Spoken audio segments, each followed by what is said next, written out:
When Rebel Wilson went on Instagram to celebrate a career milestone, it should have been a moment purely about triumph. After years of development, rewrites, music creation, and hands-on directing, her film The Deb had been selected for closing night at the Toronto Film Festival, a massive achievement for a first-time female director. But instead of celebration, what followed was a public unraveling. In her video, Wilson said the very business partners attached to the film were blocking its premiere.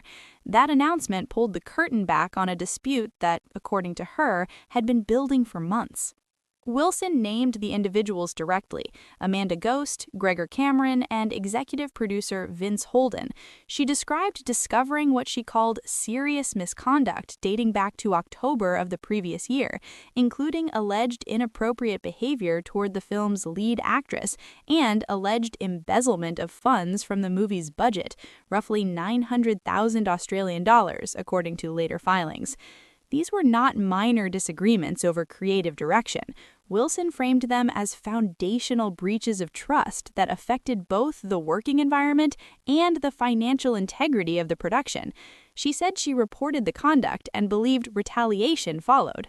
The film ultimately did screen at the Toronto Film Festival in 2024, but by that point, the conflict had escalated into active litigation. Wilson found herself both suing and being sued in what has become a sprawling legal fight tied to the Deb. In a second amended complaint that was recently granted leave to proceed, she brought 8 counts against Ghost, Cameron, and Holden and their company Unigram, including breach of contract, breach of the implied covenant of good faith and fair dealing, false imprisonment, intentional misrepresentation, fraudulent inducement, intentional infliction of emotional distress, and claims relating to unpaid wages and services rendered. The legal framing shifted away from sexual harassment claims as standalone causes of action, but the alleged conduct remained central to Wilson's explanation of why the working relationship deteriorated. At the center of Wilson's original concerns was the film's young lead actress, Charlotte McInnes. Wilson alleged that during pre-production, she learned McInnes was being sexually harassed by Ghost. According to the complaint, Ghost allegedly required McInnes to live in her Bondi Beach penthouse and allegedly showered and bathed with her, conduct Wilson described as highly inappropriate and deeply concerning, particularly given that McInnes was 24 and in her first professional film role, while Ghost was over twice her age. Wilson alleged that McInnes experienced emotional breakdowns during this period. Declarations later acknowledged that a bath or shower incident occurred, but characterized it differently, citing a medical context. Critics of that explanation have argued that anaphylactic shock is typically treated with emergency medical intervention, not a bath, raising further questions about the conflicting narratives.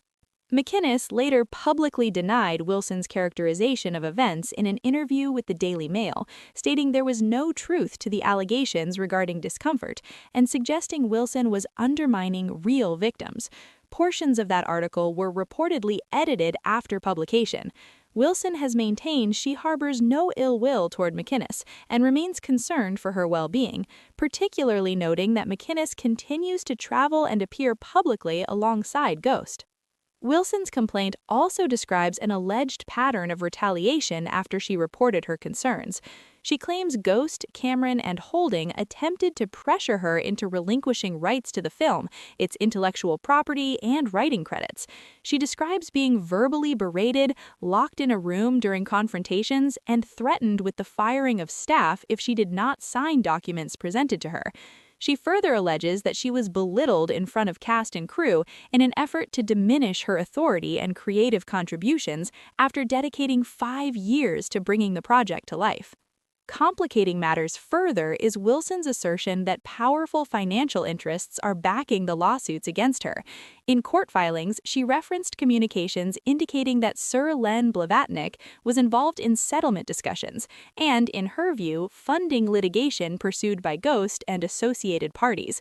Blavatnik, whose net worth has been widely reported at around $34 billion, owns Access Industries, which in turn owns Warner Music.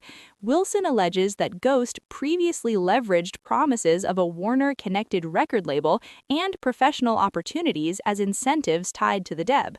Blavatnik has denied wrongdoing in unrelated public controversies and has not been convicted of crimes, but his name has appeared in various high-profile associations over the years, including documented social proximity to figures like Harvey Weinstein and Jeffrey Epstein. Wilson's filings do not accuse him of criminal conduct, but raise concerns about the imbalance of resources between her and a billionaire-backed opposition. As these allegations were unfolding, a separate narrative began gaining traction in industry media. An article described what it called a secret smear machine linking multiple Hollywood disputes, including the Blake Lively versus Justin Baldoni conflict, Rebel Wilson's film litigation, and even unrelated entertainment feuds, to an alleged network of anonymous websites designed to damage reputations. Central to that theory were claims made by Stephanie Jones in an amended complaint seeking to connect PR executive Melissa Nathan, attorney Brian Friedman, and online operator Jed Wallace to a series of defamatory sites. Those accused have denied involvement. Forensic analyses commissioned in the Jones litigation reportedly did not conclusively identify authorship linking Nathan or others to the sites, and defense experts have challenged the methodology used to draw connections based on hosting similarities and SEO patterns. Wallace was previously sued in a related matter by Blake Lively, but was dismissed from that case. Nathan, through counsel, has denied orchestrating smear campaigns and has stated she never worked for some of the individuals now being tied together in media reports. Text messages cited in court filings reference a request allegedly connected to Rebel Wilson for a harsh website during her dispute, though Wilson has publicly denied any involvement in creating or directing such sites, stating she doesn't even know how to build a website. The broader media framing has attempted to weave together figures who, in several instances, did not have professional relationships with one another. Wilson contends that the focus on an alleged coordinated smear network distracts from her own allegations about on-set conduct and contractual breaches. She claims Ghost retained crisis PR firms to plant negative press about her and to frame her as fabricating claims over something as trivial as a writing credit. She alleges that one firm ultimately dropped Ghost due to demands for misleading coverage. Ghost and her representatives deny orchestrating defamatory campaigns and have characterized Wilson's accusations as false and damaging. The power dynamics in this conflict are impossible to ignore. On one side is a Hollywood actress turned director fighting to release a modest-budget Australian musical she says she poured 5 years into creating. On the other are seasoned industry operators, high-profile attorneys, and, according to Wilson's filings, financial backing connected to one of the wealthiest men in the world. The Deb still has not received a wide release. The litigation continues, and the battle over who is telling the truth and who is manipulating the narrative has become as central as the original dispute itself. As the legal fight over the Deb intensified, the narrative surrounding Rebel Wilson began shifting beyond the confines of her own lawsuit. What started as a dispute between a director and her producing partners was gradually folded into a much broader storyline about alleged online smear operations in Hollywood. A federal court filing by Stephanie Jones sought leave to amend her complaint to include explosive claims that PR executive Melissa Nathan and others were running a coordinated network of anonymous websites designed to destroy reputations. The amended allegations were filed more than a year into Jones' litigation and were later cited in industry coverage as evidence of a shadowy disinformation apparatus. An article published in The Hollywood Reporter described what it framed as a clandestine smear machine targeting figures connected to high-profile disputes, including the Blake Lively versus Justin Baldoni defamation battle, Rebel Wilson's film conflict, and even unrelated entertainment controversies. The piece relied heavily on Jones' amended complaint and referenced a digital forensic consultant's report that identified similarities across various websites, including hosting providers, formatting structures, SEO systems, link patterns, and IP ranges. Jones' attorneys characterized these patterns as part of a deliberate playbook. However, the individuals accused of operating this alleged network have forcefully denied the claims. Defense experts have argued that the forensic methodology is flawed and insufficient to attribute authorship to any specific party. According to statements made in court filings, the analysis did not conclusively identify an author or establish a direct link between Nathan, Brian Friedman, Jed Wallace, or any retained client and the sites in question. Friedman publicly stated there is no technical data, forensic support, or factual basis connecting his clients to the websites. Wallace, who was previously sued in connection with Blake Lively's litigation, was dismissed from that case after discovery reportedly uncovered no evidence of a coordinated smear campaign. One particularly controversial element involves a website connected to Stephanie Jones herself. Forensic data reportedly tied one of the domains to Courtney Engel, who worked for Jones Works. Engel later signed a sworn statement claiming her identity had been stolen and that she did not author the site. Another individual, Katie Cassis, acknowledged drafting copy for a site about Jones, but claimed she did so at Nathan's direction.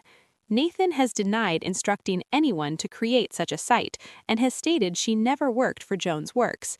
The competing sworn statements and denials have created a web of accusations that, at this stage, remain unresolved by a definitive court ruling.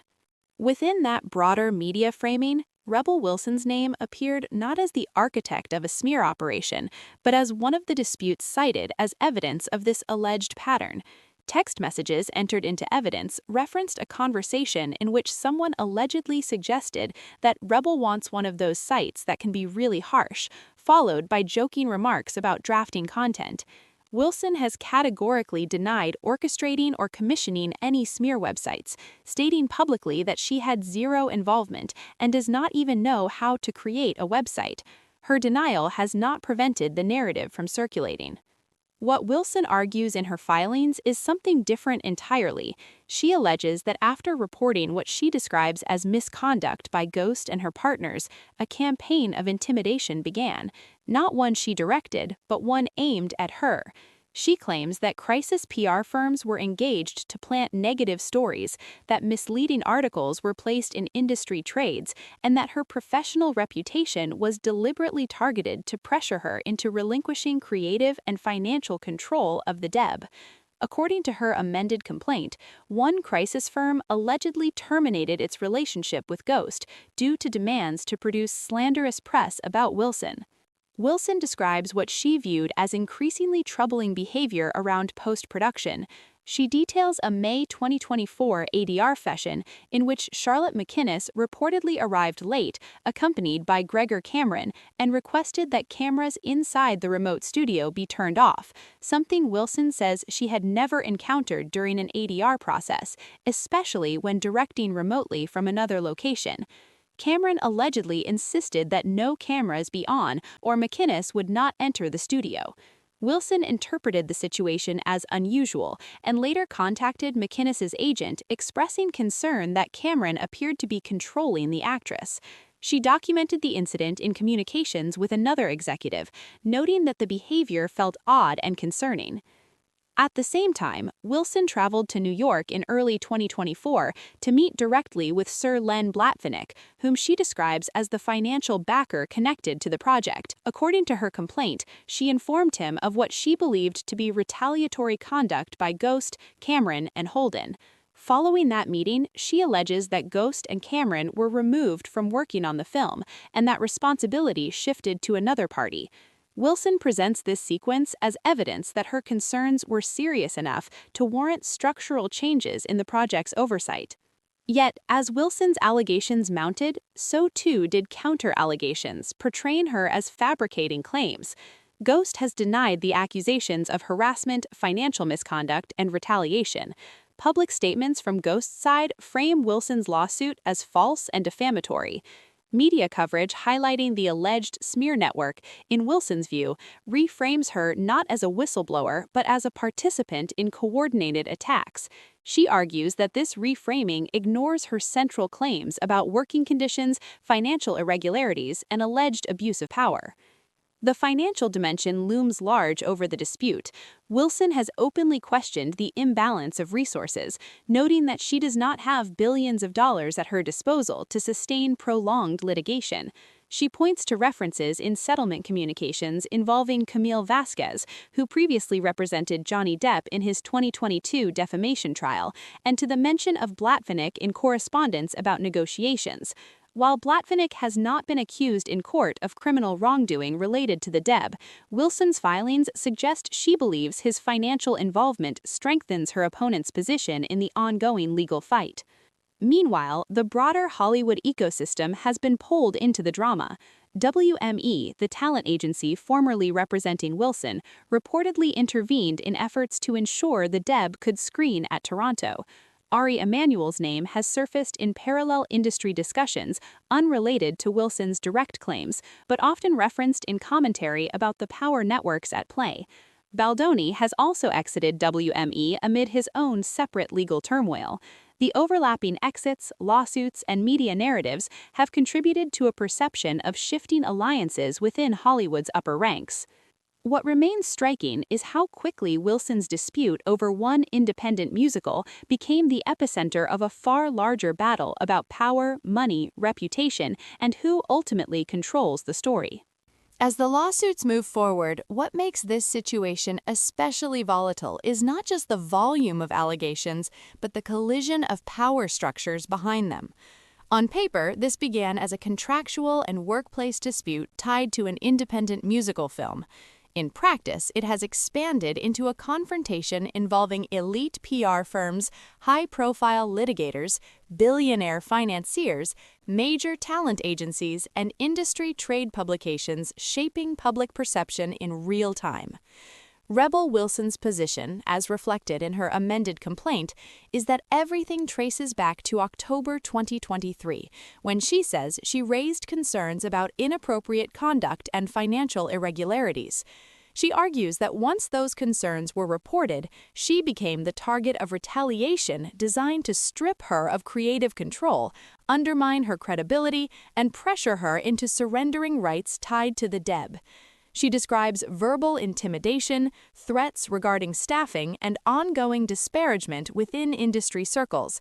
She further alleges that crisis PR strategies were deployed to paint her as unstable, unprofessional, or vindictive. Amanda Ghost and her partners categorically deny these accusations. They have sued Wilson for defamation, arguing that her public statements and filings damaged their reputations. From their perspective, Wilson's claims are not whistleblowing, but fabrication. That counter-narrative has been amplified by coverage suggesting that Wilson's dispute is part of a broader pattern involving coordinated smear websites targeting multiple industry figures. Whether that alleged network exists in the way described remains legally unresolved, but the accusation itself has reshaped the conversation. One of the most controversial undercurrents in the case is the reference to Sir Len Blavatnik. Wilson's filings include communications suggesting he was directly involved in settlement discussions and, in her view, financially backing the litigation against her. Blavatnik, through Access Industries, owns Warner Music and holds significant influence in entertainment finance. He has not been charged with crimes in connection to this matter, and he denies wrongdoing in other public controversies, but Wilson emphasizes the imbalance of resources between herself and parties connected to a multi-billion-dollar fortune. In her framing, this is not simply a disagreement between creatives, it is a David and Goliath legal war. The financial disparity becomes even more relevant when considering how prolonged litigation can function as leverage. Wilson has stated that she does not possess the type of capital necessary to withstand endless court battles. McInnes has publicly rejected Wilson's characterization and remains professionally aligned with Ghost. Wilson's complaint notes travel arrangements, professional representation shifts, and career developments she views as relevant context. However, these remain allegations within ongoing litigation rather than adjudicated facts. Layered over everything is the media's role. Industry trades have framed the story through different lenses, some emphasizing the alleged smear network, others focusing on Wilson's accusations of misconduct. Wilson's supporters argue that coverage has disproportionately spotlighted conspiracy-style claims while minimizing the substance of her workplace allegations. Her detractors argue that her filings are expansive, dramatic, and unproven. The tension between narrative and evidence is playing out both in court and in headlines. There is also the broader cultural context. Hollywood has spent years reckoning with abuse of power, coercive dynamics, and retaliation against those who speak out. At the same time, it has witnessed high-profile defamation trials that demonstrate how reputational warfare can unfold publicly. The intersection of those two realities makes this case particularly combustible. When accusations of harassment, embezzlement, intimidation, and smear campaigns collide with billion-dollar influence and media amplification, the result is a story that feels larger than any single lawsuit. The Deb itself remains unreleased beyond its festival screening. For Wilson, that unresolved status symbolizes the heart of the conflict. She has said her goal is simple: release the film, be compensated for her work, and clear her name. Her opponents insist that they too are defending their reputations against false and damaging claims. The courts will ultimately determine which allegations survive scrutiny and which do not. What cannot be ignored is how quickly alliances shift in Hollywood when litigation enters the picture. Agencies distance themselves, publicists issue statements, attorneys step into the spotlight, articles surface citing unnamed sources and forensic summaries. Names from unrelated disputes become woven together through narrative association. And in the middle of it all are creative professionals whose careers hinge on public perception as much as courtroom outcomes. Rebel Wilson maintains that she reported conduct she believed was wrong, and that what followed was a coordinated effort to silence her. Amanda Ghost and her partners maintain that they are the ones being falsely maligned. Stephanie Jones' filings attempt to connect PR operatives to a broader web of digital attacks, while those accused insist the evidence does not support that theory. References to billionaires and Epstein-adjacent social circles add another layer of intrigue, though no court has established criminal wrongdoing in this matter. The final resolution will not come from headlines or speculation, but from judicial findings. Until then, the case stands as a vivid example of how creative partnerships can fracture, how power can be contested through both legal filings and public narratives, and how, in modern Hollywood, the battle over reputation can become as consequential as the original dispute itself.